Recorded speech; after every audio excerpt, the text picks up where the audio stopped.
പ്രിയപ്പെട്ട സഖാക്കളെ, സുഹൃത്തുക്കളെ, എനിക്ക് മലയാളം അറിയില്ല, മാതൃഭാഷ തെലുങ്കാന. എനിക്കാണ് ഇംഗ്ലീഷിലോ സംസാരിക്കുന്നത്. Comrade,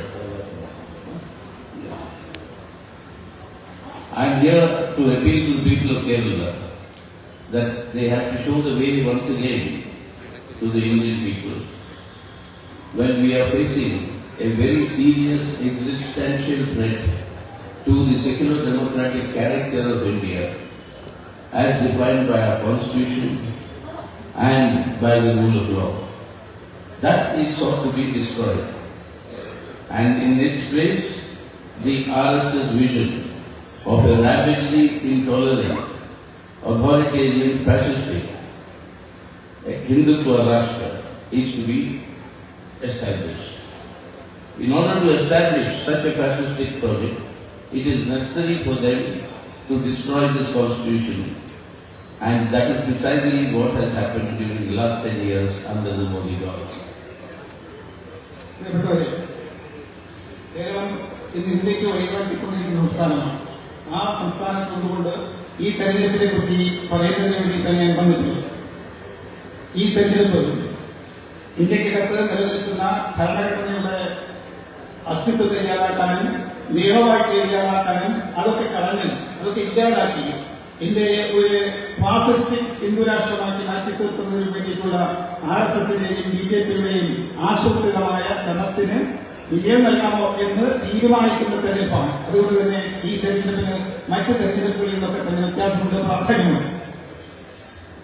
Why I am saying this is during the last 10 years of this Modi government, there has been a systematic assault on the 4 foundational pillars of our constitution, and these are secular democracy, economic sovereignty, federalism, and social justice. And along with assaulting all these 4 foundational pillars, all the independent institutions established by the Constitution of India to act as checks and balances for the implementation of the Constitution and the guarantees it provides to the people, all these institutions are being compromised, beginning from the Parliament itself. The Parliament has been reduced to a mere rubber stamp of the BJP majority in the Lok Sabha. The judiciary is under tremendous pressure in order to act in favor of the ruling party and the government. The election commission, we are seeing in these elections itself how gross violations of the model code of conduct by the Prime Minister, the Home Minister, and all other BJP officials is concerned. There is no action that is taken, and then the investigating agencies like the ED and the CBI, they are being used as the political tools of the ruling party and the Modi government. The net result is this entire constitutional order is actually being assaulted in order to be destroyed. And they are making it very clear that if they get a 2/3 majority, this constitution will be changed.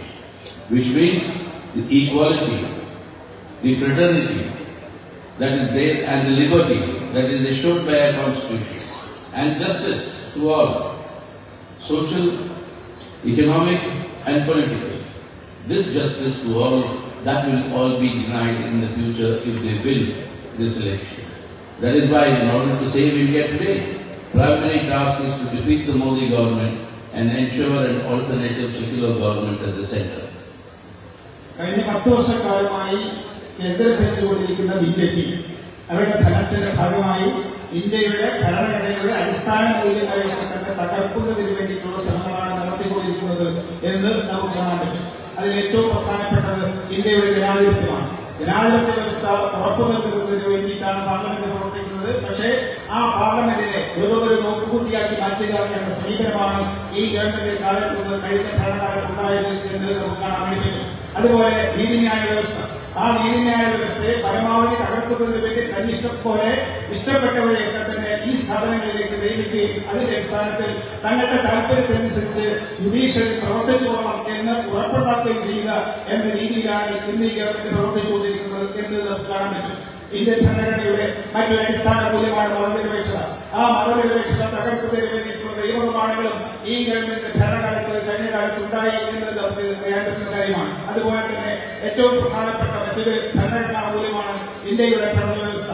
ആ federal വ്യവസ്ഥയെ തകർക്കുന്നതിന് വേണ്ടിയിട്ടുള്ള നടപടികൾ ഈ ഗവൺമെന്റിന്റെ ഭാഗത്തു നിന്നുണ്ടായിട്ടുണ്ട്. അത്തരത്തിൽ Indian ഭരണഘടനയെ തകർക്കുന്നതിന് വേണ്ടി നിലകൊള്ളുന്ന ഒരു ഭരണകൂടമായിരുന്നു കഴിഞ്ഞ 10 വർഷക്കാലമായി നിലകൊണ്ടിരുന്നത് എന്ന് നമുക്കറിയാവുന്നതാണ്. അതുകൊണ്ട് തന്നെ ഈ തെരഞ്ഞെടുപ്പ് ഇന്ത്യയുടെ ഭരണഘടനാ മൂല്യങ്ങളെ സംരക്ഷിക്കുന്നതിന് വേണ്ടിയിട്ടുള്ള തെരഞ്ഞെടുപ്പാണ് എന്ന് മനസ്സിലാക്കിക്കൊണ്ട് ഈ തെരഞ്ഞെടുപ്പിൽ ഇടപെടാനും അതിന്റെ ഭാഗമായി കേന്ദ്രത്തിൽ ഒരു മതനിരപേക്ഷ ജനാധിപത്യ ഗവൺമെന്റിനെ അധികാരത്തിൽ കൊണ്ടുവരുന്നതിന് വേണ്ടി കഴിയണം. അതിനായി ഈ തെരഞ്ഞെടുപ്പിൽ നമുക്ക് പ്രവർത്തിക്കേണ്ടതുണ്ട്. That is why I am very surprised coming to Kerala to find that those who are partners with us in the India bloc, which stated objective is to save India today, save our constitution, save democracy, and therefore defeat the Modi government. That UDF parties, all of them are members of the India bloc. That UDF parties, when they come to Kerala, they, the principal target is the LDF and the Chief Minister and the CPIM and not the BJP. This is most unfortunate because they charge that the CPIM is collaborating or soft on the Modi government. But let us not take individuals. That is not my way of doing things. I don't speak of individuals. I speak of policies and programs. Who is the one that has been consistently opposing the Modi government and all its anti-people, anti-constitutional methods and decisions? Most consistently, all along. That is the CPIM and the left, and that begins with the enactment of the CAA, Citizenship Amendment Act, as soon as Modi came back in 2019. The CPIM had opposed the CAA both in Parliament and outside. It challenged the CAA as being unconstitutional because our constitution does not define citizenship linked to religion. And that is still pending with the Supreme Court. And then it was the CPIM that hit the streets of India, organizing protests against the CAA, and the first party whose leaders were arrested, including me, for the anti-CAA protest was the CPIM. Where was the Congress in all this? Where was that opposition on the streets of India? That opposition was carried out by the left, and it will continue to oppose this because we think this is unconstitutional and this targets our minorities and divides the people in the unity of our country. കേരളത്തിന് പുറത്ത് India സഖ്യത്തിന്റെ ഭാഗമായി പ്രവർത്തിക്കുന്ന കോൺഗ്രസുകാർ ഇവിടെ ഈ കേരളത്തിൽ UDFന്റെ ഭാഗമായിട്ടാണ് പ്രവർത്തിക്കുന്നത്. പക്ഷേ അവർ ഈ തെരഞ്ഞെടുപ്പിൽ ഏറ്റവും പ്രധാനപ്പെട്ട ശക്തിയായി കാണുന്നത്, ശത്രുവായി കാണുന്നത് LDFയെയും അതിന്റെ നേതാക്കളെയും CPIMനെയും അതുപോലെ തന്നെ മുഖ്യമന്ത്രിയെയുമാണ്. അവർ ഇന്ന് എല്ലാ ആരോപണങ്ങളും ഉന്നയിച്ചിരുന്നത്, ആക്രമണത്തിന്റെ ഗുണ്ടപരക്കുന്നത് CPIMനും ഇടതുപക്ഷ ജനാധിപത്യ മുന്നണിക്കും എതിരായിട്ടാണ് എന്ന് നമുക്ക് കാണാൻ വേണ്ടി പറ്റും. അവർ ആക്ഷേപിക്കുന്നത് BJPയുമായി കൊലാബറേറ്റ് ചെയ്യുന്ന, സഹകരിക്കുന്ന പാർട്ടിയാണ്, അവരുമായി രഹസ്യബന്ധം ഉണ്ടാക്കുന്ന പാർട്ടിയാണ് CPIM എന്ന രീതിയിൽ ഉള്ള പ്രചാരകരെയാണ് ഇന്ന് നടത്തിക്കൊണ്ടിരിക്കുന്നത് എന്ന് നമുക്ക് കാണാൻ പറ്റും. പക്ഷേ ഈ ഇന്ത്യ രാജ്യത്തിന്റെ ചരിത്രം പരിശോധിച്ചാൽ, പ്രത്യേകിച്ചും കഴിഞ്ഞ 10 വർഷക്കാലത്തെ ഫലം പരിശോധിച്ചാൽ, അതിനെതിരായി നിരന്തരമായി BJPക്കെതിരായി നിലപാട് ഉയർത്തിപ്പിടിച്ചുകൊണ്ട് പോരാടിയിട്ടുള്ള പാർട്ടി CPIM മാത്രമാണ്, ഇടതുപക്ഷ ജനാധിപത്യ മുന്നണി മാത്രമാണ് എന്ന് നമുക്ക് കാണാൻ വേണ്ടി പറ്റും. ഉദാഹരണത്തിന് പൗരത്വ നിയമം വന്നപ്പോൾ പൗരത്വത്തെ മതവുമായി ബന്ധിപ്പിക്കുന്നതിന് വേണ്ടിയിട്ടുള്ള നിയമമാണ് 2019 കൊണ്ടുവന്നത്. അതിനെതിരായി അതിശക്തമായ നിലപാടെടുക്കുകയും അതിനെതിരായി തെരുവിൽ പോരാട്ടം നടത്തുകയും ചെയ്തത് ഇടതുപക്ഷമാണ് എന്ന് നമുക്കൊക്കെ തന്നെ അറിയാവുന്നതാണ്. അന്ന് ഈ മറ്റേ പാർട്ടികളൊന്നും തന്നെ അത്തരത്തിൽ പരസ്യമായി ഒരു പ്രക്ഷോഭത്തിന്റെ രംഗത്തേക്ക് വന്നിരുന്നില്ല എന്ന കാര്യം നമുക്കറിയാവുന്നതാണ്. ആ നിയമം ഇന്ന് സുപ്രീം കോടതി മുമ്പിൽ ചോദ്യം ചെയ്യപ്പെട്ടിരിക്കുകയാണ്. ആ നിയമത്തിന് എതിരായി അത് ഭരണഘടനാ വിരുദ്ധമാണ് എന്നതുകൊണ്ട് നിരന്തരമായി പോരാടിക്കൊണ്ടിരിക്കും എന്ന് പ്രഖ്യാപിച്ചിട്ടുള്ള, അതിനനുസരിച്ച് പ്രവർത്തിക്കുന്ന പ്രസ്ഥാനമാണ് ഇടതുപക്ഷം എന്ന കാര്യം നമുക്കൊക്കെ അറിവുള്ളതാണ്. എന്നിട്ടും ഇവർ CPIMനെ, ഇടതുപക്ഷ ജനാധിപത്യ പ്രസ്ഥാനത്തിനെ ആക്രമിക്കുന്നതിന് വേണ്ടിയിട്ടാണ് ഇവിടെ ശ്രമിച്ചുകൊണ്ടിരിക്കുന്നത് എന്ന കാര്യം നമ്മൾ കാണേണ്ടതുണ്ട്. What was the next measure that the Modi government took? Abrogation of Article 370, the dissolution of the state of Jammu and Kashmir, the only Muslim majority state in the whole of India, and converting that into 2 union territories. All the political leaders in Jammu and Kashmir were put under detention. Thousands of innocent people were jailed. And even today, Kashmir, and particularly the Kashmir Valley, represents the largest open prison anywhere in the world apart from what is happening with the Palestinians in Gaza. The manner in which they dealt with the Kashmir, who was the one who went to the court challenging it? It was the CPI. Who was the one who went to the Supreme Court saying that this embargo, that nobody can enter Kashmir, that cannot be permitted?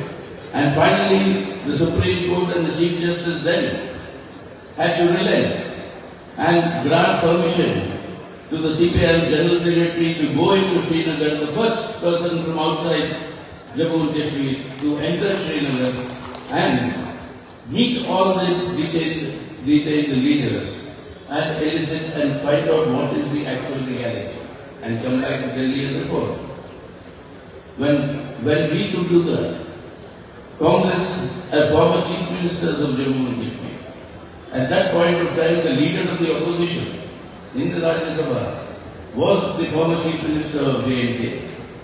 Today, he has left the Congress and is cooperating with the BJP.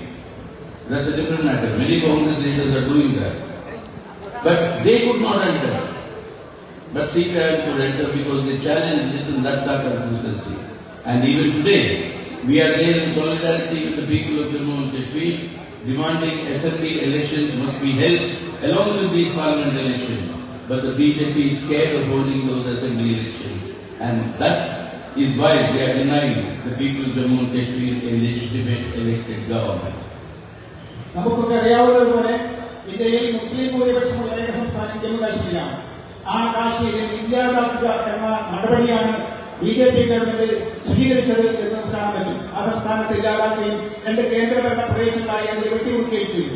ഭീകരമായ അടിയന്തരാവസ്ഥ പോലുള്ള സംവിധാനമാണ് അന്ന് ജമ്മു കാശ്മീരിൽ നിലവിലുണ്ടായിരുന്നത്. പുറത്തുനിന്ന് ഒരാളെ പോലും ജമ്മു കാശ്മീരിലേക്ക് നടക്കുന്നതിന് വേണ്ടി അനുവദിച്ചിരുന്നില്ല. കമ്മ്യൂണിസ്റ്റ് പാർട്ടി ഓഫ് ഇന്ത്യ മാർക്സിസ്റ്റിന്റെ പ്രതിനിധികളെ ഞാൻ അവിടെ പോയി, എന്നെ തിരിച്ചു പറഞ്ഞയച്ചു. പിന്നീട് സുപ്രീം കോടതിയിൽ പോയി, സുപ്രീം കോടതിയുടെ അനുമതിയോടുകൂടിയിട്ടാണ് ഞാൻ ജമ്മു കാശ്മീർ സന്ദർശിച്ചത്. അവിടെ ചെന്നപ്പോൾ എന്താണ് അവിടെ സംഭവിച്ചുകൊണ്ടിരിക്കുന്നത് എന്നതിനെ സംബന്ധിച്ച് എനിക്ക് വ്യക്തമായ ധാരണയുണ്ടായി. അതിന്റെ അടിസ്ഥാനത്തിൽ തിരിച്ചു വന്ന് ഞാൻ ഡൽഹിയിൽ അതിനുവേണ്ടി പത്രസമ്മേളനം നടത്തുകയും ഈ വിവരം ജനങ്ങൾക്ക് മുമ്പ് അവതരിപ്പിക്കുകയും ചെയ്തു. തുടർന്ന് സുപ്രീം കോടതിയിൽ പോയി ജമ്മു കാശ്മീരിനെതിരായി കേന്ദ്ര ഗവൺമെന്റ് സ്വീകരിച്ചിരിക്കുന്ന നടപടികൾക്കെതിരായി ഉള്ള നടപടികൾ വേണം എന്നാവശ്യപ്പെടുകയും ചെയ്തു. ഇന്ന് നമുക്ക് ലോകത്ത് നോക്കിയാൽ കാണാൻ പറ്റും, പാലസ്തീനിലെ ജനങ്ങൾ അനുഭവിച്ചു വരുന്നതിന് തൊട്ടു താഴെ ഉള്ള പ്രശ്നങ്ങളാണ് ജമ്മു കാശ്മീരിലെ മുസ്ലിം ജനത ഇന്ന് അനുഭവിച്ചുകൊണ്ടിരിക്കുന്നത് എന്ന് നമുക്ക് കാണാൻ പറ്റും. അത്തരത്തിൽ ഉള്ള അവസ്ഥാവിശേഷത്തിലേക്ക് ജമ്മു കാശ്മീരിനെ കൊണ്ടെത്തിക്കുകയാണ് ഈ ഗവൺമെന്റ് ചെയ്തത്. അവിടെ മുസ്ലിം ഭൂരിപക്ഷമായിരുന്നു എന്നതാണ് അതിന് കാരണമായ സാധ്യത എന്നുകൂടെ നമ്മൾ മനസ്സിലാക്കേണ്ടതുണ്ട്. And to take the next issue, biggest one, the 2002 Gujarat communal program that was conducted when Narendra Modi was the chief minister of Gujarat, when Bilkis Banu was gang raped and left thinking that she was dead. After that, when she survived, when the case came up to the Supreme Court, all the 8 gang rapists were sentenced to life imprisonment. Life. Till they continue to live. But then, in between, they were pardoned by the Gujarat court under the supervision and direction from the Union Home Minister and the Home Ministry. Who was the one who challenged that? It was the CPI. Along with others, the CPI was the only political party who challenged that and said that these gang rapists have committed the sin of the highest order, the crime of the highest order. So they should be given exemplary punishment. They cannot be pardoned. Finally, the Supreme Court, after hearing the case, upheld the position that the CPI maintained and reversed the pardon. And today, all these 8 gang rapists are back in jail. If they are back in jail today, that was because we fought that case. Where was the Congress then? Bilkis ബാനുവിന്റെ പ്രശ്നം നമുക്കറിയാവുന്നതാണ്. ജമ്മു കാശ്മീരിൽ മോദി മുഖ്യമന്ത്രിയായിരുന്ന കാലത്താണ് അവർ ഭീകരമായ ബലാത്സംഗത്തിന് ഇരയാക്കപ്പെട്ടത്. പക്ഷേ ആ കാര്യത്തിൽ കേസെടുക്കാൻ വേണ്ടി ഗവൺമെന്റ് അത് തയ്യാറായില്ല. പിന്നീട് കോടതിയിൽ പോയതിന്റെ ഭാഗമായി കേസെടുക്കാൻ തയ്യാറായി. പക്ഷേ ആ കേസിൽ അവർ വെറുതെ വിടുക എന്ന സമീപനമാണ് തുടക്കത്തിൽ ഗവൺമെന്റ് സ്വീകരിച്ചത്. അതിനെതിരായി അപ്പീൽ പോയി. അപ്പോഴാണ് അവർക്ക് ശിക്ഷ ലഭിച്ചത്. പക്ഷേ ശിക്ഷ ലഭിച്ചതിന് ശേഷം അവർ ജയിലിൽ കിടക്കുമ്പോൾ അവർ മാപ്പപേക്ഷ കൊടുക്കുകയും ആ മാപ്പപേക്ഷ അനുവദിച്ചു കൊടുക്കുകയും ചെയ്യുക എന്ന സമീപനമാണ് ഗുജറാത്തിൽ ഗവൺമെന്റ് സ്വീകരിച്ചത്. അതിന്റെ ഭാഗമായി അവർ പുറത്തുവരിക എന്ന സ്ഥിതിയിലായി. ഉടൻ CPM വീണ്ടും സുപ്രീം കോടതിയെ സമീപിച്ചു. ഒരൊറ്റ പാർട്ടി മാത്രമാണ്, ഒരു communist Party of India Marxist മാത്രമാണ് അന്ന് അക്കാര്യത്തിൽ അതിനെതിരായി കോടതിയിൽ പോകാൻ ആവശ്യമായ നിയമ നടപടികൾ സ്വീകരിക്കാൻ വേണ്ടി തയ്യാറായത്. അതിന്റെ ഭാഗമായി അവർക്കൊക്കെ തന്നെ മാപ്പ് കൊടുത്തത് തിരിച്ചു എടുക്കണം, അവരെ ശിക്ഷിക്കണം, വീണ്ടും കോടതിയിലേക്ക് തിരിച്ചയക്കണം എന്ന് സുപ്രീം കോടതി വിധിച്ചു. അതിന്റെ അടിസ്ഥാനത്തിൽ അവർ വീണ്ടും ജയിലിൽ പോയി. ഇങ്ങനെ സ്ത്രീകളുടെ പ്രശ്നം ഉയർന്നു വരുമ്പോൾ പോലും ശരിയായ നിലപാടെടുക്കുകയും അതിനുവേണ്ടി പോരാടുകയും ചെയ്യുന്നത് ഇടതുപക്ഷ പ്രസ്ഥാനങ്ങൾ മാത്രമാണ്. അന്നൊക്കെ ഇപ്പോൾ വാങ്ങിക്കൊണ്ടിരിക്കുന്ന കോൺഗ്രസുകാർ എവിടെ പോയി എന്ന ചോദ്യമാണ് ഞങ്ങൾക്ക് ചോദിക്കാനുള്ളത്. ഇത്തരത്തിലുള്ള ജനകീയ പ്രശ്നങ്ങൾ വരുമ്പോൾ അതിനൊക്കെ എതിരായി മുഖം തിരിച്ചു നിൽക്കുക എന്ന സമീപനമാണ് കോൺഗ്രസ് എടുത്തിട്ടുള്ളത് എന്ന് നമ്മൾ കാണേണ്ടതുണ്ട്. That's why I said I am not taking the names of individual leaders, but on issue I pointed out 3 issues that can continue. There are so many other issues on which the most consistent opposition to the Modi government and its policies has been the left and the CPI. And yet, today we see the UDF leaders in Kerala asking the same Narendra Modi, whom they want to defeat, asking the same Narendra Modi, why are you not arresting the Chief Minister of Kerala? They are inviting Narendra Modi to arrest the Chief Minister of Kerala. Is that the fight against Narendra Modi? The Congress must introspect. The UDF must introspect. Is this the way you fight and combat the communal forces? And as far as arresting is concerned, please remember, Indira Gandhi arrested all of us, including Pinarayi Vijayan. Pinarayi Vijayan was jailed and tortured. We are not afraid of being arrested. Many of our comrades were arrested and martyred when they were in the jail because of the torture. Those who are afraid of being arrested and leaving the Congress party and joining Narendra Modi. Former chief ministers of Congress party, Maharashtra, J&K, they all joined the Congress party. So why are making such wild allegations against the CPI and the left when the facts are there? Tell us on the basis of facts where the left has compromised with Narendra Modi. In fact, the most consistent opposition to Narendra Modi is the left, the CPI. And that is why they target, the RSS clearly says, if there are 3 enemies, internal enemies to the formation of the Hindutva Rashtra, their fascistic project, the 3 sections that are enemies of the Hindutva Rashtra are the Muslims, the Christians and the communists. This is what the RSS knows. And here is the UDF charging that the communists are collaborating with Modi. Does it make any sense?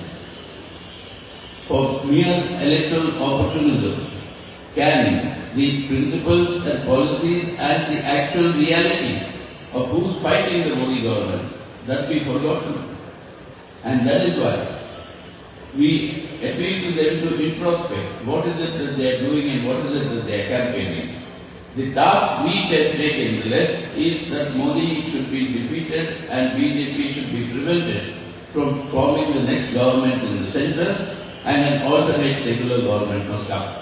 Are they with that? Or are they against the LDF and asking Modi to arrest the Chief Minister of Kerala? Or is that their primary motive? അവരിപ്പോൾ ചോദിക്കുന്നത് മോദി എന്തുകൊണ്ട് കേരള മുഖ്യമന്ത്രിയെ arrest ചെയ്യാൻ തയ്യാറാവുന്നില്ല എന്നതാണ്.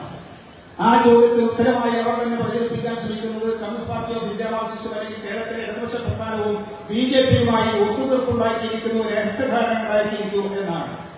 അങ്ങനെയാണോ യഥാർത്ഥത്തിൽ സംഭവിക്കുന്നത് എന്ന് അദ്ദേഹം അറിയാൻ വേണ്ടി പറ്റും. രാഹുൽ ഗാന്ധി ചോദിച്ചു, എന്തുകൊണ്ട് പിണറായി അറസ്റ്റ് ചെയ്യപ്പെടുന്നില്ല? മറ്റ് പല മുഖ്യമന്ത്രിമാരും അറസ്റ്റ് ചെയ്യപ്പെട്ടല്ലോ, എന്തുകൊണ്ട് കേരളത്തിലെ മുഖ്യമന്ത്രി അറസ്റ്റ് ചെയ്യപ്പെടുന്നില്ല? അറസ്റ്റിനെ കുറിച്ച് പറയുമ്പോൾ കൃത്യമായി പിണറായി വിജയൻ അതിന് മറുപടി പറഞ്ഞു. അടിയന്തരാവസ്ഥക്കാലത്ത് ഇന്ത്യയുടെ പ്രധാനമന്ത്രി ഇന്ദിരാഗാന്ധി ആയിരിക്കുമ്പോൾ അവർ പിണറായി വിജയനെയും അതുപോലെ തന്നെ കമ്മ്യൂണിസ്റ്റ് പാർട്ടിയുടെ നിരവധി നേതാക്കളെയും അറസ്റ്റ് ചെയ്യുകയും ജയിലടക്കുകയും ചെയ്തിട്ടുണ്ട്. പക്ഷേ ആ ജയിൽവാസത്തിൽ ഒന്നും തന്നെ ഭയക്കാതെ നിരന്തരമായി രാഷ്ട്രീയ പ്രവർത്തനങ്ങൾ ചെയ്തുകൊണ്ട് കോൺഗ്രസിനെ അന്നത്തെ കോൺഗ്രസ് എതിർത്തുകൊണ്ട് പോരാടിയത് കമ്മ്യൂണിസ്റ്റ് പാർട്ടി ഓഫ് ഇന്ത്യ മാർക്സിസ്റ്റായിരുന്നു എന്ന് സംശയലേശമെന്നേ ഞങ്ങൾ പറയാൻ വേണ്ടി പറ്റും. ആ കൂട്ടുകാരെ അന്ന് അങ്ങനെ പോരാടിയ നിങ്ങൾ ഇപ്പോ മോഡിയെ പേടിച്ച് അതിന്റെ ഭാഗമായി അവരുമായി ഒത്തുതീർപ്പുണ്ടാക്കി എന്ന പ്രചരണമാണ് അവർ നടത്തിക്കൊണ്ടിരിക്കുന്നത്. നമുക്കറിയാം BJP-യുടെ RSSന്റെ ഒക്കെ തന്നെ അടിസ്ഥാനഘട്ടമായിട്ടുള്ള വിചാരധാരയിൽ ആരാണ് മൂന്ന് പ്രധാനപ്പെട്ട ശത്രുക്കൾ, ഹിന്ദുത്വ രാഷ്ട്രം സ്ഥാപിക്കുന്നതിനുള്ള മൂന്ന് പ്രധാനപ്പെട്ട ശത്രുക്കൾ എന്നവർ പറഞ്ഞു വെച്ചിട്ടുണ്ട്. അതിലൊന്ന് മുസ്ലിങ്ങളാണ്, രണ്ട് ക്രിസ്ത്യാനികളാണ്, മൂന്നാമത്തേത് കമ്മ്യൂണിസ്റ്റുകാരാണ്. അങ്ങനെ അടിസ്ഥാനപരമായി തന്നെ കമ്മ്യൂണിസ്റ്റുകാരെ ശത്രുക്കളായി പ്രഖ്യാപിച്ചിട്ടുള്ള പ്രസ്ഥാനമാണ് RSS എന്ന കാര്യം കോൺഗ്രസ് മനസ്സിലാക്കണം. നിങ്ങൾ എന്ത് പോരാട്ടമാണ് ഈ പ്രസ്ഥാനത്തിനെതിരായി, RSSനെതിരായി, BJP-ക്കെതിരായി, അവരുടെ ഹിന്ദുത്വ സമീപനങ്ങൾക്കെതിരായി പോരാടിയിട്ടുള്ളത് എന്ന് ചോദിച്ചാൽ അതിന്റെ വ്യക്തമായ ഉദാഹരണമാണ് മഹാരാഷ്ട്രയിലെ കോൺഗ്രസിന്റെ മുൻ മുഖ്യമന്ത്രി BJP-യിലേക്ക് പോയി, ജമ്മുകാശ്മീരിലെ മുൻ മുഖ്യമന്ത്രി മറ്റേ BJP-യിലേക്ക് പോയി, ഇതുപോലെ നിരവധി കോൺഗ്രസ് നേതാക്കൾ BJP-യിലേക്ക് പോയി. അത് അങ്ങനെ സംഭവിക്കുന്നത് BJP-ക്കെതിരായി ആശയപരമായി ശരിയായ സമീപനം സ്വീകരിച്ച് പോരാടാൻ കോൺഗ്രസ് തയ്യാറായില്ലാത്തതിന്റെ ഭാഗമായിട്ടാണ്. ഞങ്ങൾ അത്തരത്തിലുള്ള അവസരവാദപരമായ സമീപനം സ്വീകരിക്കുന്നവരല്ല. RSSന്റെ രൂപീകരണ കാലഘട്ടം മുതൽ കമ്മ്യൂണിസ്റ്റ് പാർട്ടി എന്ന് രൂപീകരിക്കപ്പെട്ടോ അന്ന് മുതൽ ഈ പ്രസ്ഥാനത്തിന്റെ തെറ്റായ നയങ്ങൾക്കെതിരായി, വർഗീയതക്കെതിരായി ശക്തമായ പോരാട്ടം നടത്തിയിട്ടുള്ള പ്രസ്ഥാനമാണ് കമ്മ്യൂണിസ്റ്റ് പ്രസ്ഥാനം എന്ന് ഞങ്ങൾക്ക് അഭിമാനത്തോടെ പറയാൻ വേണ്ടി പറ്റും. That is why we would like them to introspect. At the same time, we assure that the people of Kerala, the electorate of Kerala, like they did last time, like they did in the election before that, and many times before that, they ensured that not a single BJP MP is elected for Kerala, and that will be repeated again in these elections. That I am confident of. But at the same time, you will have to strengthen the left, because that is the only consistent and steadfast defender of the Indian Constitution and democracy, and the most consistent opposition to Narendra Modi and the politics of the BJP. That is why they must remember, the UDF leaders must remember, that when the Babri Masjid was demolished, when there were communal riots all over India, particularly in North India, at our headquarters, AKG Bhavan in Delhi, a big delegation of Muslim leaders came. They said, we are coming here asking you to protect us because of this communal riots that are taking place. I said, what can we do to protect you? We will speak to the government. The Congress was in the government. It was Congress's government, Narasimha Rao's government. He said, we will speak to the Congress government and ensure that there is some CRPF or some armed camp where all of you can be kept safely. The Muslim leaders said, no, we don't have faith in CRPF or in the armed forces. I said, then what can I do? They said, you please arrange to send all of us to Jyoti Basu's Calcutta, because that is the only place where the minorities can be safe in the country, and that is the faith they have on the CPI on the left. And that is what is the consistency of the left. So that is why today my appeal to the people of Kerala is that it's not only to defeat the BJP, but at the same time strengthen the left in the Lok Sabha. അതുകൊണ്ട് തന്നെ ഞാൻ ഒരു കാര്യം വ്യക്തമാക്കാൻ ഉദ്ദേശിക്കുകയാണ്. ഈ കേരളത്തിൽ നിന്ന് BJP-യുടെ ഒരൊറ്റ MP പോലും ജയിച്ച് ലോക്സഭയിലേക്ക് പോകാൻ പോകുന്നില്ല. അതിന് ഞങ്ങൾ ശക്തമായി പരാജയപ്പെടുത്തും എന്ന കാര്യത്തിൽ ഒരു തർക്കവുമില്ല. ഒരൊറ്റ MP പോലും ഇവിടെ ജയിക്കാൻ വേണ്ടി പോകുന്നില്ല. നമുക്കറിയാം, മുമ്പ് ബാബരി മസ്ജിദ് ആക്രമിക്കപ്പെട്ടു. ബാബരി മസ്ജിദ് ആക്രമിക്കപ്പെട്ടതിന്റെ ഭാഗമായി ഇന്ത്യയിലൊട്ടേക്ക് പല സംസ്ഥാനങ്ങളിൽ വമ്പിച്ച ലഹള നടന്നു. അതിന്റെ ഭാഗമായി മുസ്ലിം ജനവിഭാഗം ഞങ്ങളുടെ ആശയം തേടി പാർട്ടി കേന്ദ്ര കമ്മിറ്റി ഓഫീസിൽ വന്നു. അവരോട് ഞങ്ങൾ പറഞ്ഞു, ഞങ്ങൾ പ്രധാനമന്ത്രിയുമായി സംസാരിച്ച് നിങ്ങൾക്ക് സുരക്ഷ നൽകുന്നതിന് ആവശ്യമായ സംരക്ഷണം ഏർപ്പെടുത്താം, അതിനുവേണ്ടി പ്രത്യേക പോലീസ് സേനയെ ഏർപ്പെടുത്താമെന്ന് പറഞ്ഞു. അവർ പറഞ്ഞു, അതല്ല ഞങ്ങൾക്ക് വേണ്ടത്, അവരെ കൊണ്ട് ഞങ്ങൾ സംരക്ഷിക്കാൻ കഴിയില്ല എന്ന് നിങ്ങൾക്ക് ഉറപ്പാണ്. നിങ്ങളൊരു കാര്യം ചെയ്യൂ, ഇന്ന് ഈ രാജ്യത്ത് ഏറ്റവും സുരക്ഷിതമായ, മുസ്ലിങ്ങൾക്ക് സുരക്ഷിതമായ സംസ്ഥാനം എന്ന് പറയുന്നത് പശ്ചിമ ബംഗാളാണ്, കൽക്കട്ടയാണ്. കൽക്കട്ടയിലേക്ക് ഞങ്ങൾ അയക്കാൻ നിങ്ങൾ തയ്യാറാവണം. അവിടെ മാത്രമേ ഞങ്ങൾക്ക് സുരക്ഷ മുസ്ലിം ജനവിഭാഗം അന്ന് ഞങ്ങളോട് നേരിട്ട് പറഞ്ഞതാണ്. അതാണ് ഇന്ത്യയിലെ മതനിരപേക്ഷതയെക്കുറിച്ച് Communist Party of India Marxist സ്വീകരിക്കുന്ന സമീപനത്തെക്കുറിച്ച് ഇന്ത്യയിലെ മതന്യൂനപക്ഷങ്ങൾക്കുള്ള കാഴ്ചപ്പാട് എന്ന് നിങ്ങൾ മനസ്സിലാക്കണം. അന്ന് ഇന്ത്യ ഭരിച്ചിരുന്നത് കോൺഗ്രസ് ആയിരുന്നു. ആ കോൺഗ്രസിന്റെ കാലത്ത് പോലും മുസ്ലിം ജനവിഭാഗത്തിന് രക്ഷയില്ല എന്നതിന്റെ അടിസ്ഥാനത്തിലാണ് അത്തരത്തിലുള്ള നിലപാട് സ്വീകരിക്കാൻ മുസ്ലിം ജനവിഭാഗം തയ്യാറായത് എന്ന കാര്യം നിങ്ങൾ മനസ്സിലാക്കണം. That is why today we must realize that what is happening with India is not only the destruction of the constitutional order, but it is also the loot of India. Along with destroying the four foundational pillars of our constitution, you take the second pillar that I spoke of, economic sovereignty. Today what has emerged under this Modi government is a corporate Hindutva nexus. This corporate Hindutva nexus is today looting our country. It is looting our country where all the public sector is being privatized today. The entire mineral wealth of India, all the mines, mineral wealth, that is being privatized today. And with that, the entire national wealth of India is being put at the disposal of these corporates. And among these corporates, you have the favorites of PM Modi, which are the cronies, and who now today control all the airports in the country, all the seaports in the country, the entire petrochemical industry in the country, and slowly taking over the entire infrastructure of India, including the Indian railways. So this way, Indian wealth is being looted and national assets are being looted by Modi's policies and this crony capitalism and by this nexus of corporate Hindutva nexus. Indian ഭരണഘടനയെ തകർക്കാൻ വേണ്ടി ശ്രമിക്കുന്നു എന്നത് മാത്രമല്ല, ഇന്ത്യയുടെ സമ്പത്താകെ കൊള്ളയടിക്കുന്നതിന് വേണ്ടി കൂട്ടുനിൽക്കുന്ന കൂടിയാണ് ഇന്ന് മോദി ഗവൺമെന്റ് ചെയ്തുകൊണ്ടിരിക്കുന്നത് എന്ന് ഇന്ത്യയുടെ സാമ്പത്തിക രംഗം പരിശോധിച്ചാൽ നമുക്ക് വളരെ വ്യക്തമായി മനസ്സിലാവും. ഇന്ത്യയിൽ ഈ BJP ഗവൺമെന്റ് അധികാരത്തിൽ വന്നതിന് ശേഷം ഹിന്ദുത്വ കോർപ്പറേറ്റ് ശക്തികളുടെ ഒരു അവിശുദ്ധ സഖ്യം രൂപപ്പെട്ടിരിക്കുകയാണ്. അവർക്ക് വേണ്ടിയിട്ടാണ് ഇന്ന് ഭരണം നടത്തിക്കൊണ്ടിരിക്കുന്നത്. കോർപ്പറേറ്റുകൾക്ക് വേണ്ടിയിട്ടാണ് ഇന്ന് ഭരണം നടത്തിക്കൊണ്ടിരിക്കുന്നത്. ഇന്ത്യയിലെ പൊതുമേഖല സ്ഥാപനങ്ങളൊക്കെ തന്നെ സ്വകാര്യവൽക്കരിക്കുകയും അതൊക്കെ തന്നെ അവരെ ഏൽപ്പിച്ചു കൊടുക്കുകയും ചെയ്യുന്നു. ഇന്ത്യയുടെ ധാതു സമ്പത്ത് അതുകൊണ്ട് കൊള്ളയടിക്കുകയും അതൊക്കെ തന്നെ സ്വകാര്യ വ്യക്തികൾക്ക് ഏൽപ്പിച്ചു കൊടുക്കുകയും ചെയ്യുന്നു. ഇങ്ങനെ ഇന്ത്യയുടെ ദേശീയ സമ്പദ് വ്യവസ്ഥ തകർക്കുന്നതിന് വേണ്ടിയിട്ടുള്ള നടപടികളാണ് ഇന്ന് അവർ സ്വീകരിച്ചുകൊണ്ടിരിക്കുന്നത്. അതൊക്കെ തന്നെ ചെയ്യുന്നതാവട്ടെ മോഡിയുടെ അടുത്ത സുഹൃത്തുക്കൾക്ക് വേണ്ടിയിട്ടാണ് എന്ന് സാമ്പത്തിക രംഗം പരിശോധിച്ചാൽ നമുക്ക് കാണാൻ പറ്റും.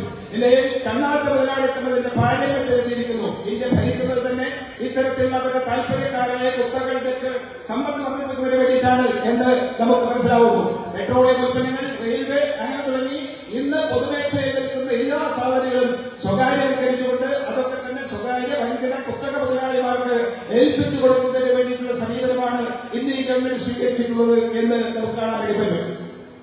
And it is not only looting of our national wealth, but at the same time the Modi government has been given concessions and further enriching the rich and the corporates. Massive tax concessions have been given. Corporate tax has been reduced from around 35% to around 20% now.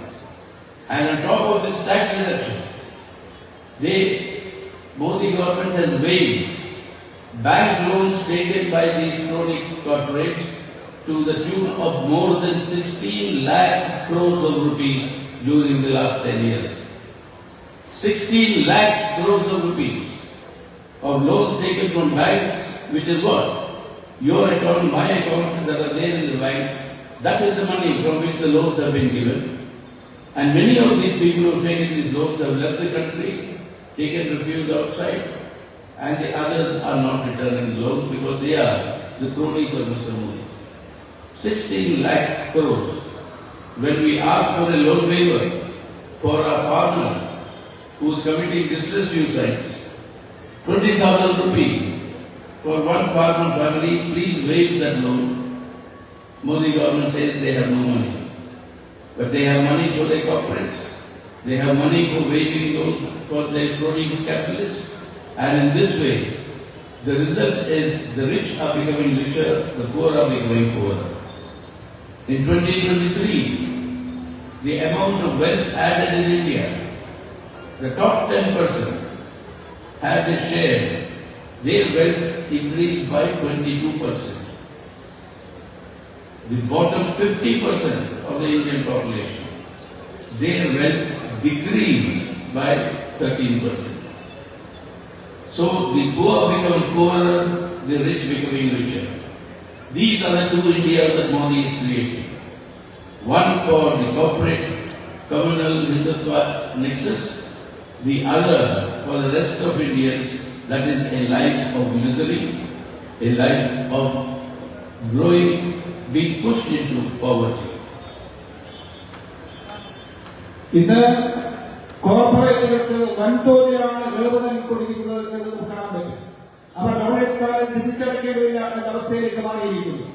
അവരുടെ കോടിക്കണക്കിന് രൂപയാണ് എഴുതിത്തള്ളിയത്. 60 ലക്ഷം കോടി രൂപയുടെ വായ്പ കുത്തകൾ കൊടുത്തത് എഴുതിത്തള്ളാൻ വേണ്ടി ഈ കഴിഞ്ഞ 10 വർഷക്കാലത്തിലെ Modi government തയ്യാറായി. എന്നാൽ സാധാരണക്കാരൻ കർഷകൻ 20,000 രൂപ കടമെടുത്തിട്ടുള്ള ഒരു സാധാരണ കർഷകൻ അവന്റെ കടം എഴുതിത്തള്ളണമെന്ന് പറയുമ്പോൾ അതിന് പണമില്ല എന്ന് പറഞ്ഞ് മുഖമർച്ചടിക്കുകയാണ് BJP ഗവൺമെന്റ് ചെയ്തുകൊണ്ടിരിക്കുന്നത് എന്ന് കാണാൻ പറ്റും. ഇതിന്റെ ഭാഗമായി ഇന്ത്യയിലെ കുത്തക മുതലാളിമാരുടെ സമ്പത്തിൽ വൻതോതിൽ വർധനയുണ്ടായി.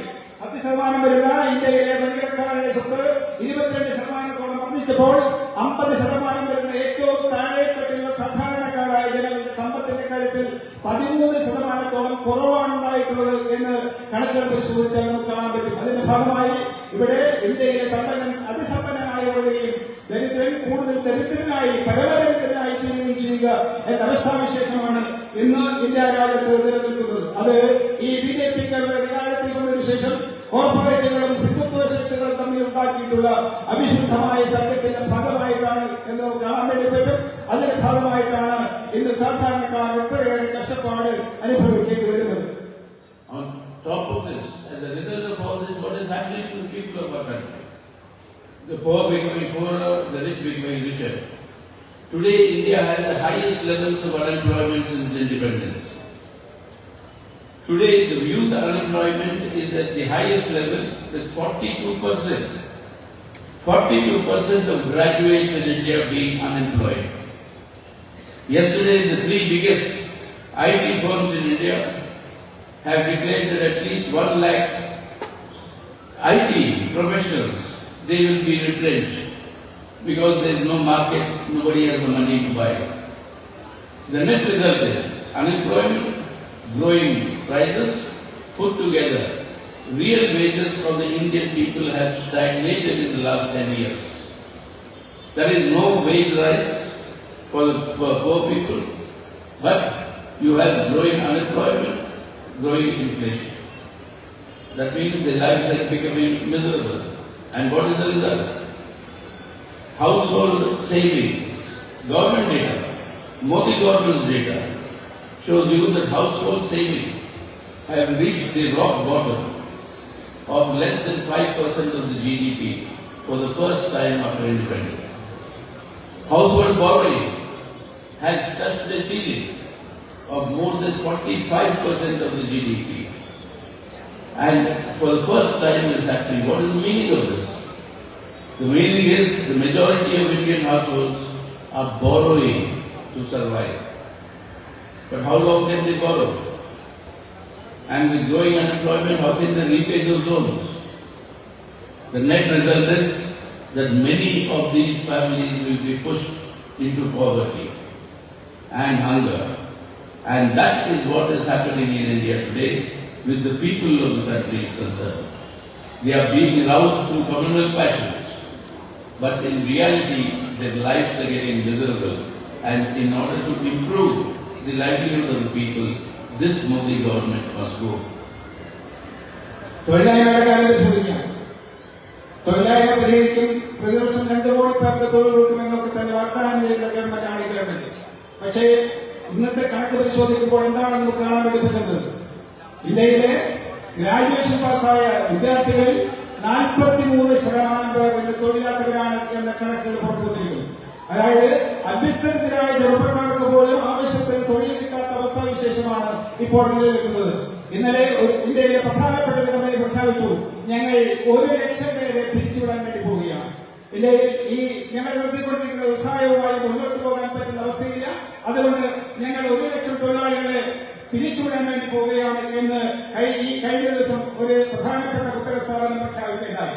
അതുപോലെ വിലക്കയറ്റത്തിന്റെ കാര്യം പരിശോധിക്കുമ്പോൾ വൻതോതിലാണ് വിലക്കയറ്റം ഉണ്ടായിക്കൊണ്ടിരിക്കുന്നത്. കഴിഞ്ഞ സാധാരണ തൊഴിലാളികളുടെ യഥാർത്ഥ വേതനം പരിശോധിച്ചാൽ അത് കഴിഞ്ഞ 10 വർഷക്കാലം മുമ്പ് അവന് കിട്ടിയിരുന്നതിനേക്കാൾ കുറഞ്ഞിരിക്കുന്നു എന്ന് കണക്കുകൾ പരിശോധിച്ചാൽ നമുക്ക് കാണാൻ പറ്റും. അങ്ങനെ നോക്കുമ്പോൾ സാധാരണക്കാരായ ജനങ്ങൾ കൂടുതൽ ദാരിദ്ര്യത്തിലേക്ക് നീങ്ങിക്കൊണ്ടിരിക്കുകയാണ് എന്ന് കാണാൻ പറ്റും. അതുപോലെ തന്നെ സാധാരണക്കാരായ കുടുംബങ്ങൾക്ക് ഒന്നും തന്നെ ബാങ്കിൽ നിക്ഷേപിക്കുന്നതിന് വേണ്ടി കഴിയുന്നില്ല. കാരണം അവർക്ക് കിട്ടുന്ന പണം കൊണ്ട് അവർക്ക് ജീവിക്കാൻ പോലും പറ്റാത്ത അവസ്ഥാവിശേഷമാണ് ഇന്ന് നിലവിലുള്ളത്. അതിന്റെ ഭാഗമായി ഈ നിക്ഷേപം കുറഞ്ഞിരിക്കുന്നു. മറുഭാഗത്ത് കുത്തകക്കാരുടെ നിക്ഷേപം പരിശോധിച്ചാൽ അത് ഇന്ത്യയുടെ GDP-യുടെ 45% വരെ കൃത്യത്തിലേക്ക് വളർന്നിരിക്കുന്നു എന്ന് നമുക്ക് കാണാൻ പറ്റും. സാധാരണക്കാരായ ജനങ്ങൾ നിത്യജീവിതം കഴിച്ചുകൂട്ടുന്നതിന് വേണ്ടി ദൈനംദിനം കടം വാങ്ങിക്കേണ്ടി വരിക എന്ന അവസ്ഥാവിശേഷത്തിലാണ് നമ്മൾ ഇന്ന് എത്തിച്ചേർന്നിരിക്കുന്നത്. ദരിദ്രരുടെ എണ്ണത്തിൽ വൻതോതിലുള്ള വർധനവാണ് ഉണ്ടായിക്കൊണ്ടിരിക്കുന്നത്. പക്ഷേ ആ ദരിദ്രരെ ഒക്കെ തന്നെ തമ്മിലടിപ്പിച്ച് വർഗീയതയുടെ പേരിൽ തമ്മിലടിപ്പിച്ച് സ്വത്തഭരണം നിലനിർത്തുന്നതിന് വേണ്ടിയിട്ടുള്ള ശ്രമമാണ് ഇന്ന് BJP ഗവൺമെന്റ് നടത്തിക്കൊണ്ടിരിക്കുന്നത് എന്ന് കാണാൻ പറ്റും. So it's not only the loot of the country, the misery of the people, but the Modi government has established itself as the most corrupt government in independent India. And that has been proven by these electoral bonds, which have now been declared as unconstitutional. Who moved the case against electoral bonds? I was in the parliament when electoral bonds was brought in order to make it a law. We opposed it in parliament. We moved amendments to it which got carried in the Rajya Sabha. The Lok Sabha overturned them with the BJP majority. But then we opposed the electoral bonds. We said this is the legalization of political corruption. And then outside continued the opposition and we declared that the CPIM will not accept a single paisa from the electoral bond, and we are the only party in India that has not accepted electoral bond. That is why when we filed the case, when I filed the case against this electoral bond in the Supreme Court, the question was raised, how can a political party file such a petition? Because they are the beneficiaries of electoral bond. But the Chief Justice of India agreed to keep us as a petitioner in the case, because he said this is the only party that has not taken any money from the electoral bonds or accepted the electoral bonds. Therefore, the CPIM has the locus standi to file this case and contest the constitutional validity. The Supreme Court declared it is unconstitutional. യുവാക്കളുടെ കാര്യത്തിൽ മാത്രമല്ല, അഴിമതിയെ നിയമപരമാക്കിയ ഗവൺമെന്റാണ് നിലവിലുള്ളത് എന്ന് കാണാൻ പഠിപ്പിക്കും. അതിന്റെ ഉദാഹരണമാണ് ഇലക്ട്രൽ ബോർഡുകൾ. ഇലക്ട്രൽ ബോർഡുകൾ രാഷ്ട്രീയമായി നടത്തുന്ന അഴിമതിയെ നിയമപരമാക്കി തീർക്കുന്നതിനുള്ള നയമാണ് എന്ന് ഞങ്ങളെന്ന് രാജ്യസഭയിൽ പറഞ്ഞതാണ്. ഞാനിന്ന് രാജ്യസഭാംഗമാണ്. ആ സഭയിൽ ഈ ബില്ല് അവതരിപ്പിച്ചപ്പോൾ ഇതിനെ ശക്തമായി എതിർക്കാൻ ഞങ്ങൾ തയ്യാറായി. എന്നിട്ടും ബില്ല് പാസാക്കി. അത് നയമായി വന്നപ്പോൾ അതിനെതിരായി കോടതിയിൽ പോയതാര് എന്ന് ചോദിച്ചാൽ ഒരേ ഒരു രാഷ്ട്രീയ പാർട്ടിയാണ് പോയത്. ആ പോയ പാർട്ടിയുടെ പേര് CPI എന്നാണ്. ആ പാർട്ടി നടത്തിയ പോരാട്ടത്തിന്റെ ഭാഗമായിട്ടാണ് കോടതിയിൽ നിന്ന് ഇപ്പോൾ അനുകൂലമായിട്ടുള്ള വിധിയുണ്ടായിട്ടുള്ളത്. അവിടെ വെച്ച് സുപ്രീം കോടതിയിൽ വെച്ച് വക്കീൽ ചോദിച്ചു, എങ്ങനെയാണ് ഒരു രാഷ്ട്രീയ പാർട്ടിക്ക് ഇലക്ട്രൽ ബോർഡിനെ എതിർക്കാൻ പറ്റുക എന്ന്. ഉടൻ നമ്മൾക്ക് വേണ്ടി ഉത്തരം പറഞ്ഞ ചീഫ് ജസ്റ്റിസ് ആയിരുന്നു. അദ്ദേഹം പറഞ്ഞു, ഈ ഒരൊറ്റ രാഷ്ട്രീയ പാർട്ടി മാത്രമാണ് ഇലക്ട്രൽ ബോർഡ് വാങ്ങിക്കാത്ത പാർട്ടി. അവർക്ക് അതിനെ എതിർക്കാനുള്ള, അതിനെ ചോദ്യം ചെയ്യാനുള്ള അവകാശമുണ്ട് എന്ന് സുപ്രീം കോടതിയിലെ ചീഫ് ജസ്റ്റിസ് അത് വ്യക്തമാക്കുകയുണ്ടായി. അതിന്റെ അടിസ്ഥാനത്തിൽ നടത്തിയ നിയമപോരാട്ടത്തിന്റെ ഭാഗമായി അവസാനം ആ നിയമം റദ്ദ് ചെയ്യപ്പെട്ടു. ആ റദ്ദ് ചെയ്യപ്പെട്ടതിന്റെ ഭാഗമായിട്ടാണ് ഇലക്ട്രൽ ബോർഡിന്റെ ഭാഗമായിട്ടുള്ള കഥകളൊക്കെ തന്നെ പുറത്തു വന്നത്. And that is why the exposure of this electoral bonds is now shown how the Modi government was making money and using the legalized political corruption. First, there was the method of extortion, mafia style.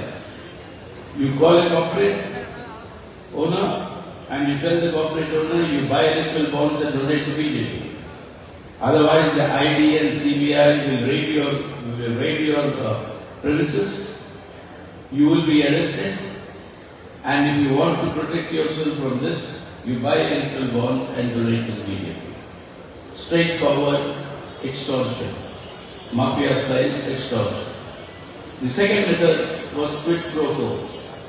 That is, you buy electoral bonds, donate to BJP.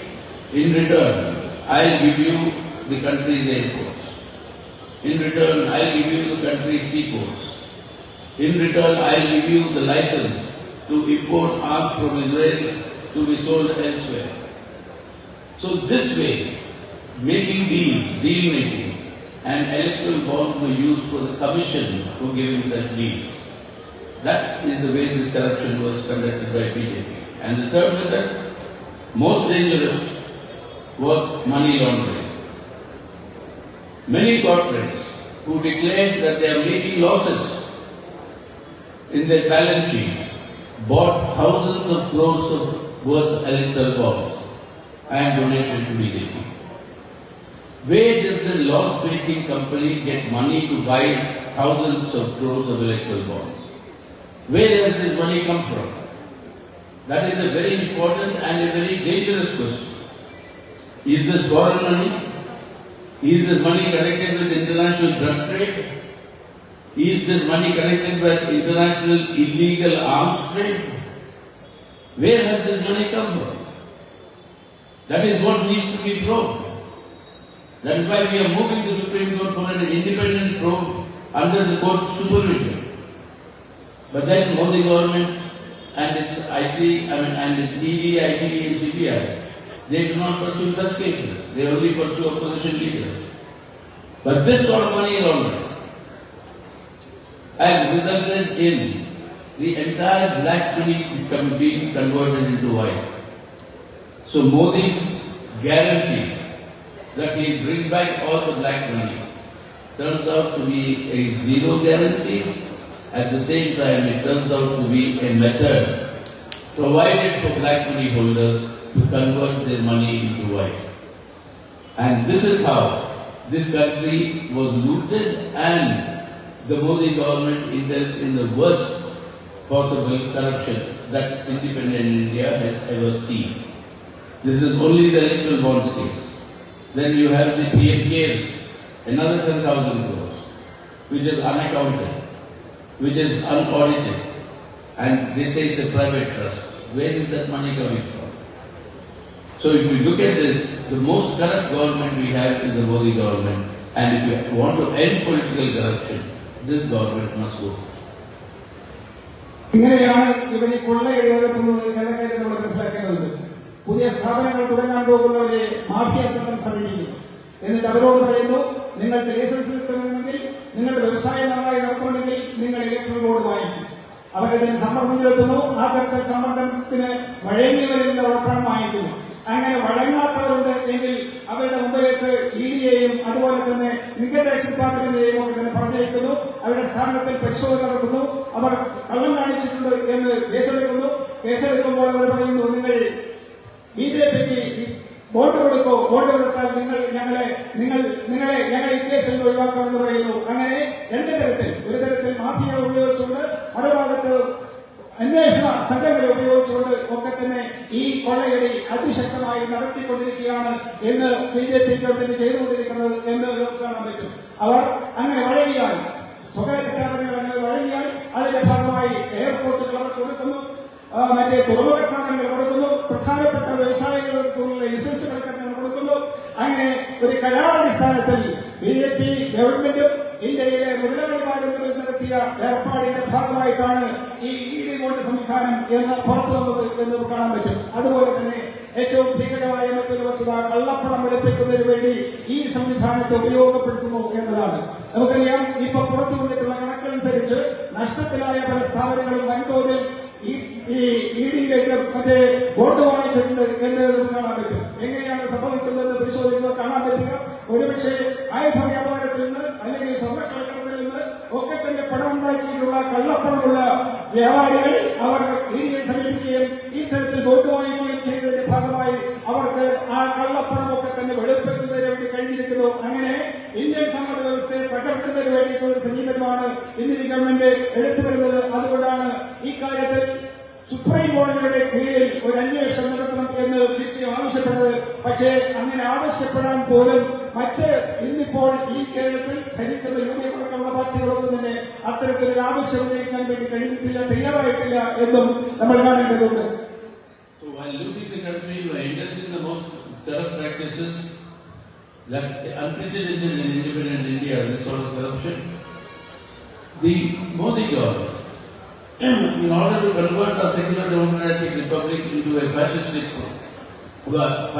state, requires a unitary state structure, which means all power centered in the central government or the union government. That is because their philosophy is one country, one language, one culture. That is their slogan. And in Hindi they say, Hindu, Hindi, Hindustan. So language has to be one, culture has to be one, and that is what the country, that is India, has to be converted into. The rich diversity, plurality, that is sought to be destroyed. Only then a fascistic state can be established. And for that, this federalism has to be destroyed. The state government has to be reduced as mere puppets of the central government, of the union government. And that is why you find all non-BJP state governments being targeted, particularly the ADM government in Kerala. The Kerala government had to go to the Supreme Court for the illegal and illegitimate denial of central funds to Kerala, which was a violation of the constitutional norms. The Supreme Court's intervention gave some relief to the Kerala government. After the Kerala government went, Tamil Nadu government is now there before the Supreme Court. On the use of the governors, how they being used as political officers for furthering the BJP's political agenda. On that, it's not only the government of Kerala, but Tamil Nadu, West Bengal, many other non-BJP state governments has approached the Supreme Court to say that the governor's role should be properly defined and he cannot interfere and intervene like what they are doing now. So this attempt to create a centralized unitary state as opposed to a federal state where there is center-state relations and respect for each elected state government, that is being destroyed because that federalism does not suit the fascistic project. So therefore, what do we have? We have today the destruction of the Constitution, the pressures on the independent institutions, the loot of our country, the worst corruption in independent India, and on top of that, the destruction of federalism and the rights of the elected state governments for their fascistic project. So, since the sum total of this is what? Destroy today's India. And in its place, bring in a rapidly intolerant, authoritarian, fascistic government, which is their version of Hindutva Rashtra. Now, this is the project that is going to destroy India as we know of it today. That cannot be allowed, and that is why Modi government must be defeated. സ്വതന്ത്ര ഇന്ത്യയെ ഒരു fascistic Hindutva രാഷ്ട്രമാക്കി മാറ്റിത്തീർക്കുന്നതിന് വേണ്ടി ആസൂത്രിതമായി ശ്രമിച്ചു വരുന്ന പാർട്ടിയാണ് BJP. അവരുടെ നയിക്കുന്ന RSS എന്ന കാര്യം നമുക്ക് കണ്ടുള്ളതാണ്. അതിന് ആദ്യമായി വേണ്ടത് ഇന്ത്യയിലെ ഫെഡറൽ സംവിധാനത്തെ തകർക്കുക എന്നതാണ്. വ്യത്യസ്ത രാഷ്ട്രീയ പാർട്ടികൾക്ക് വ്യത്യസ്ത കാഴ്ചപ്പാടുള്ളവർക്കൊക്കെ തന്നെ ജയിക്കാനും ഭരണത്തിൽ വരാനും അവകാശമുള്ള ഒരു സംവിധാനം ഇന്നും നിലവിലുണ്ട്.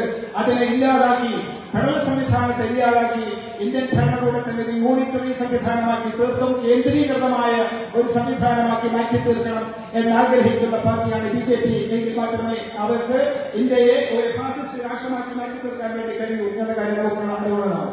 അതുകൊണ്ട് തന്നെ ഒരു രാജ്യം, ഒരു നേതാവ് എന്നതാണ് അവരുടെ ലക്ഷ്യം.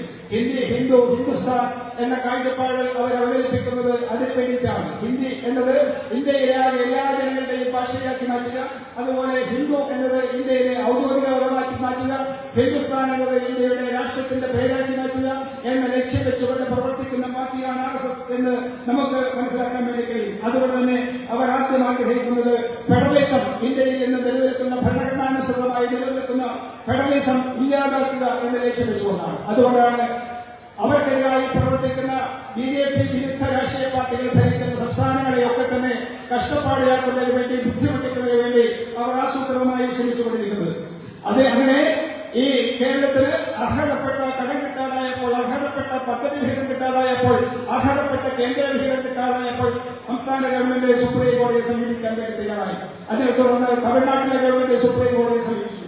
അതുപോലെ തന്നെ അവർ ഗവർണർമാരെ ഉപയോഗപ്പെടുത്തിക്കൊണ്ട് രാഷ്ട്രീയ കളി കളിക്കാൻ വേണ്ടി ശ്രമിക്കുന്നുണ്ട്, രാഷ്ട്രീയ നേട്ടമുണ്ടാക്കാൻ വേണ്ടി ശ്രമിക്കുന്നുണ്ട്. സംസ്ഥാന സർക്കാരുകൾ അംഗീകരിക്കുന്ന നിയമസഭ നിയമങ്ങൾ അംഗീകരിക്കാതെ തന്നിഷ്ടം പോലെ പ്രവർത്തിക്കുന്ന ഗവർണർമാർ ഇന്ന് പല സംസ്ഥാനങ്ങളിലുമുണ്ട് എന്ന് നമുക്ക് അറിയാവുന്നതാണ്. അതൊക്കെ തന്നെ വ്യക്തമായ ഒരു രാഷ്ട്രീയ അജണ്ടയുടെ, RSSന്റെ BJPയുടെ രാഷ്ട്രീയ അജണ്ടയുടെ ഭാഗമായി എന്ന് നമ്മൾ മനസ്സിലാക്കേണ്ടതുണ്ട്. അതിനെ പരാജയപ്പെടുത്തണമെങ്കിൽ ഇനി കേന്ദ്രത്തിൽ BJP ഗവൺമെന്റ് അധികാരത്തിൽ വരിക എന്ന് നമുക്ക് ഉറപ്പുവരുത്തേണ്ടതുണ്ട് എന്നതാണ് എനിക്ക് പറയാനുള്ളത്.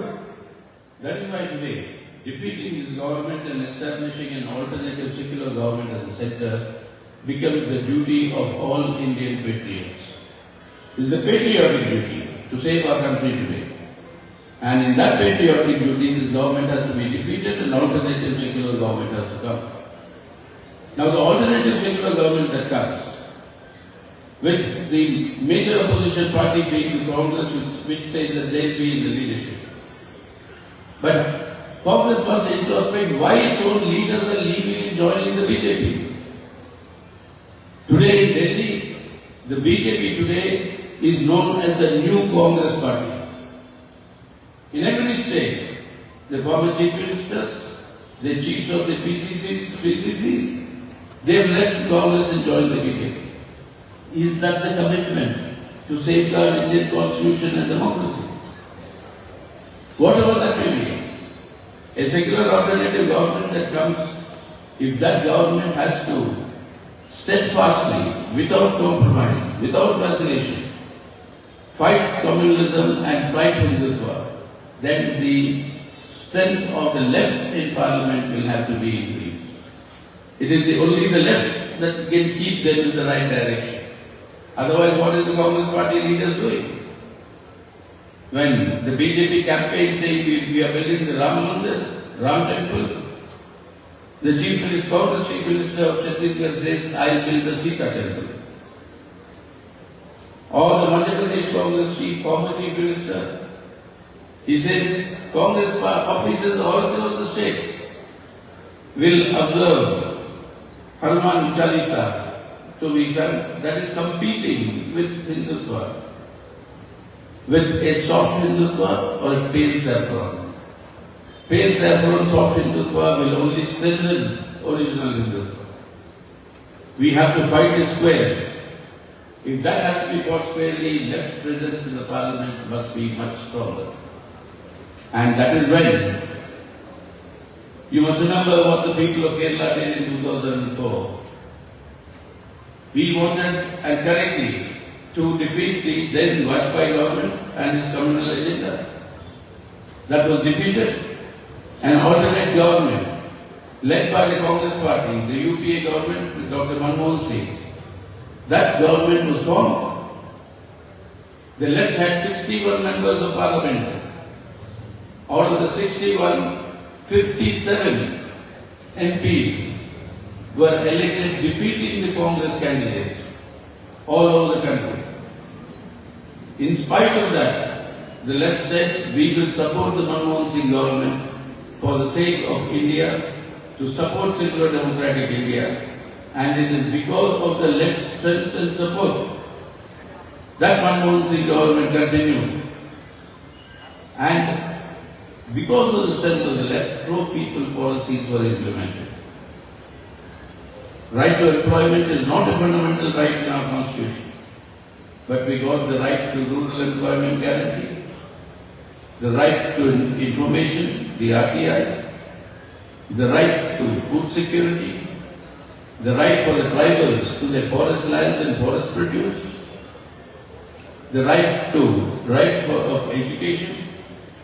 All these rights and benefits to the people came because of the strength of the left, pushing the agenda of the UPA government towards people's interests. That is what India needs today. And that is what the people of Kerala, like they did in 2004, when they sent 18 members out of the 20, 18 LDF candidates were victorious out of 20. It was that strength that gave stability to the Manmohan Singh government and also steered the policies in favor of people. And that is what has to be done today, and that has to be improved and left must be strengthened.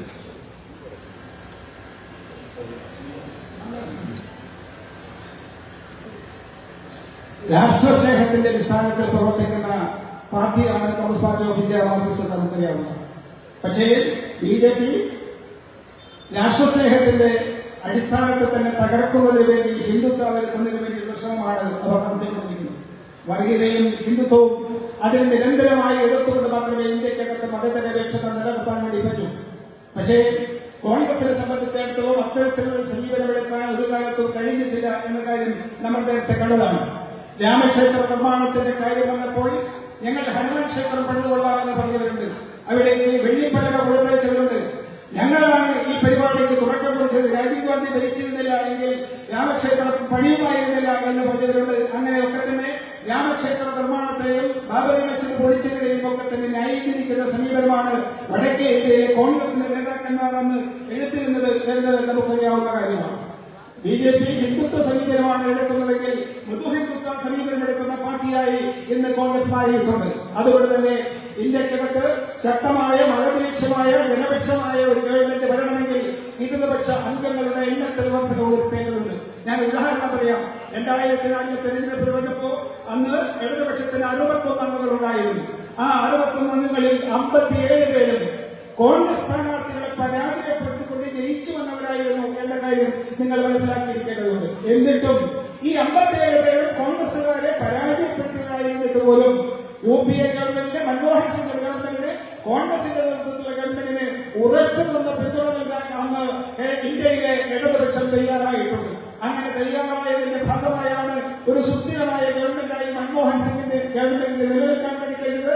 അത്തരത്തിൽ ഇടതുപക്ഷത്തിന് സ്വാധീനമുണ്ടായിരുന്നത് കൊണ്ടാണ് അന്ന് നമുക്ക് തൊഴിലുറപ്പ് പദ്ധതി ഒരു നിയമമാക്കി കൊണ്ടുവരുന്നതിന് വേണ്ടി കഴിഞ്ഞത്, വനാവകാശ നിയമം പാസാക്കുന്നതിന് വേണ്ടി കഴിഞ്ഞത്, ആദിവാസികളെ രക്ഷിക്കുന്നതിന് വേണ്ടി നിയമം മാറ്റുന്നതിന് വേണ്ടി കഴിഞ്ഞത്, ഭക്ഷ്യസുരക്ഷയ്ക്ക് വേണ്ടി നിയമം ഉണ്ടാക്കുന്നതിന് വേണ്ടി കഴിഞ്ഞത്, എല്ലാവർക്കും വിദ്യാഭ്യാസം നൽകുന്ന കാര്യത്തിൽ ഉറപ്പുണ്ടാക്കുന്നതിന് നിയമങ്ങൾ വരുന്നതിന് വേണ്ടി കഴിഞ്ഞത്. അങ്ങനെ 2004 ഗവൺമെന്റിന് ഇടതുപക്ഷം നൽകിയ പിന്തുണ, അന്ന് ഇടതുപക്ഷത്തിനുണ്ടായിരുന്ന കരുത്ത്, ആ കരുത്തിന്റെ അടിസ്ഥാനത്തിലാണ് ഇത്രയും പുരോഗമനപരമായ നിയമങ്ങൾ നടപ്പിലാക്കാൻ വേണ്ടി കഴിയുന്നത് എന്ന കാര്യം നമ്മൾ മനസ്സിലാക്കേണ്ടതുണ്ട്. അതുപോലെ ഈ തെരഞ്ഞെടുപ്പ് കഴിഞ്ഞ് അധികാരത്തിൽ വരുമ്പോൾ, തെരഞ്ഞെടുപ്പ് കഴിഞ്ഞ് വിജയം പ്രഖ്യാപിക്കുമ്പോൾ കേരളത്തിൽ മുമ്പ് 2004 ഉണ്ടായതുപോലെ 20-ൽ 18 പേര് ഇടതുപക്ഷക്കാർ ജയിക്കുന്ന ഒരവസ്ഥാവിശേഷം ഉണ്ടാക്കിയെടുക്കുന്നതിന് കഴിയണം. ഇടതുപക്ഷം എണ്ണത്തിൽ വർദ്ധിച്ചെങ്കിൽ മാത്രമേ നയപരമായി നിലപാടുകൾ സ്വീകരിക്കാനും അതിന്റെ അടിസ്ഥാനത്തിൽ ജനപക്ഷ നിലപാടുകൾ സ്വീകരിച്ചുകൊണ്ട് വരുന്ന ഗവൺമെന്റിനെ കൊണ്ട് മുന്നോട്ട് പോകാനും കഴിയും എന്ന കാര്യത്തിൽ നമുക്ക് ഉറപ്പുണ്ടാക്കാൻ വേണ്ടി പറ്റൂ. അതിനുവേണ്ടി ഇടതുപക്ഷ ജനാധിപത്യത്തിന് വേണ്ടി സ്ഥാനാർത്ഥികളെ വിജയിപ്പിക്കുന്നതിന് വേണ്ടി നിങ്ങൾ തയ്യാറാവണം. That is why, finally, I would only appeal to all of you that from this Trivandrum constituency to elect Comrade Pandian Ravindran, our CPI leader, and to elect and send him to the parliament, so along with strengthening the left from Kerala. This is going to be the bulwark of defending India, at the same time improving the status of livelihood of Indian people. You have a big responsibility. As I said earlier, 57, we showed the way with the first democratically elected communist government in the world. 2004, you showed the way. Now in 2024, people of Kerala have to show the way once again to India and the Indian people. Yes, we will defend in the secular democratic character of India. We will protect our constitution. We will protect the democratic rights and civil liberties of our people. And we will defeat those who want to convert our republic into a fascistic order. And that must be emphatically scored in this election. And the most consistent defender and champion of our secular democratic character, that is the left and the CPI, that will have to be ensured in a readable fashion in these elections. And all this conspiracies that are being woven, saying that L is the Chief Minister of Kerala, etc., they must be defeated so that at least the credible opposition to the strength of India is there with a united left. അതുകൊണ്ട് തന്നെ ഈ തെരഞ്ഞെടുപ്പിൽ എനിക്ക് നിങ്ങളോട് അഭ്യർത്ഥിക്കാനുള്ള തിരുവനന്തപുരം മണ്ഡലത്തിൽ നിന്ന് സഖാവ് പന്നൻ രവീന്ദ്രനെ ഇടതുപക്ഷ ജനാധിപത്യത്തിന് വേണ്ടി സ്ഥാനാർത്ഥി സഖാവ് പന്നൻ രവീന്ദ്രനെ നിങ്ങൾ വിജയിപ്പിക്കണമെന്നാണ്. കാരണം നിങ്ങൾ ഇന്ത്യക്ക് വഴികാട്ടിയവരാണ്. 1957 ആദ്യമായി നിങ്ങൾ ഇന്ത്യക്ക് വഴികാട്ടിയത്. അതുപോലെ 2004 UPA ഗവൺമെന്റ് ഉണ്ടാക്കുമ്പോൾ ഇവിടെ നിന്ന് 18 MP-മാരെ അയച്ചുകൊണ്ട് നിങ്ങൾ ഇന്ത്യക്ക് വഴികാട്ടുകയുണ്ടായി. അതുപോലെ 2024 വൻതോതിൽ ഇടതുപക്ഷ ജനാധിപത്യത്തിന് വേണ്ടി സ്ഥാനാർത്ഥികളെ വിജയിപ്പിച്ചുകൊണ്ട് ഇന്ത്യക്ക് വഴികാട്ടാൻ നിങ്ങൾ തയ്യാറാവണം. അങ്ങനെ വഴികാട്ടിയെങ്കിൽ മാത്രമേ ഇന്ത്യക്കകത്ത് മതനിരപേക്ഷത നിലനിർത്താൻ വേണ്ടി നമുക്ക് കഴിയൂ. ജനങ്ങളുടെ ജനാധിപത്യാവകാശങ്ങൾ നിലനിർത്താൻ വേണ്ടി കഴിയൂ. തൊഴിലാളികളെ സമരങ്ങളിയായും സംഘടിക്കാനുമുള്ള അവകാശം നിലനിർത്താൻ വേണ്ടി കഴിയൂ. അങ്ങനെ ജനാധിപത്യാവകാശങ്ങളൊക്കെ തന്നെ നിലനിർത്തണമെങ്കിൽ ഇടതുപക്ഷ ജനാധിപത്യത്തിന് സ്ഥാനാർത്ഥികളെ വിജയിപ്പിക്കുക എന്നത് കേരളത്തിലെ ജനതയുടെ ആവശ്യമായി മാറിയിട്ടുണ്ട്. ആ കടമ നിങ്ങൾ നിർവഹിക്കും എന്ന് ഞാൻ വിശ്വസിക്കുന്നു. എനിക്ക് ആ കാര്യത്തിൽ ആത്മവിശ്വാസമുണ്ട്. So that is why, with the confidence that you will discharge this responsibility, and after the elections, when I return to Trivandrum, you will have a majority of the MPs in the Lok Sabha from the LDF. We'll have an alternative secular government at the center, and defeating and isolating Modi government and this fascist agenda. That will be the victory of our country, our constitution and our people. And I am sure the people of Kerala will live up to these expectations. With that confidence, I take you as your country. ഈ തെരഞ്ഞെടുപ്പുകളിൽ ഫലം പ്രഖ്യാപിച്ചതിനു ശേഷം തിരുവനന്തപുരത്ത് വരുമ്പോൾ ഏറ്റവും കൂടുതൽ ഇടതുപക്ഷ ജനാധിപത്യത്തിന് വേണ്ടി അംഗങ്ങളെ സംഭാവന ചെയ്ത സംസ്ഥാനമായി ഈ സംസ്ഥാനം മാറും എന്ന് ഞാൻ പ്രതീക്ഷിക്കുന്നു. എങ്കിൽ മാത്രമേ ഇന്ത്യയെ ഒരു മതനിരപേക്ഷ ജനാധിപത്യ രാഷ്ട്രമായി നമുക്ക് തുടർന്ന് നിലനിർത്താനും മുന്നോട്ട് പോകാനും വേണ്ടി കഴിയൂ. ആ കാര്യത്തിൽ നിങ്ങളുടെ പക്ഷത്തു നിന്ന് അതിനു വേണ്ടിയിട്ടുള്ള പരിശ്രമം ഉണ്ടാവും എന്ന ഉറച്ച് വിശ്വസിച്ചുകൊണ്ട് ഞാൻ വാക്കുകൾ അവസാനിപ്പിക്കുന്നു. അഭിവാദ്യം.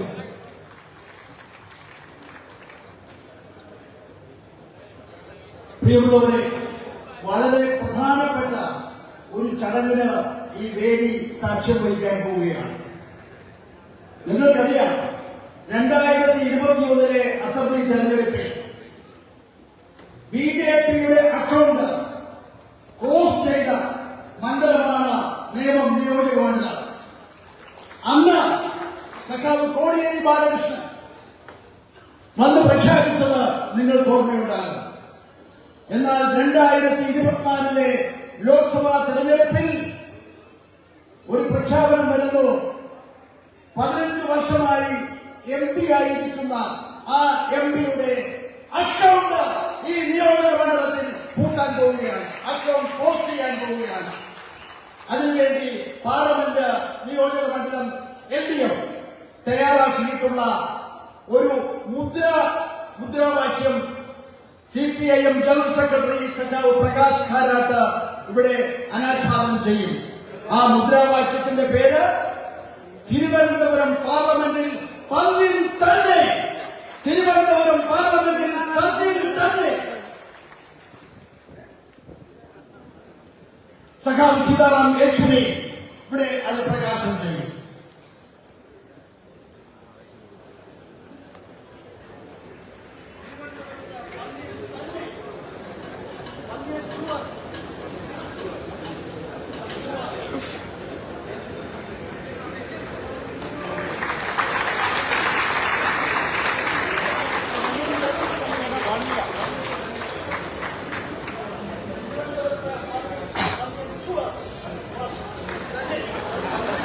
അടുത്തതായി സംസാരിക്കുന്നതിന് വേണ്ടി മുൻമന്ത്രി ശ്രീ ആര്യലാലിനെ ക്ഷണിക്കുന്നു. അധ്യക്ഷനായി കരകര ഹരിയും.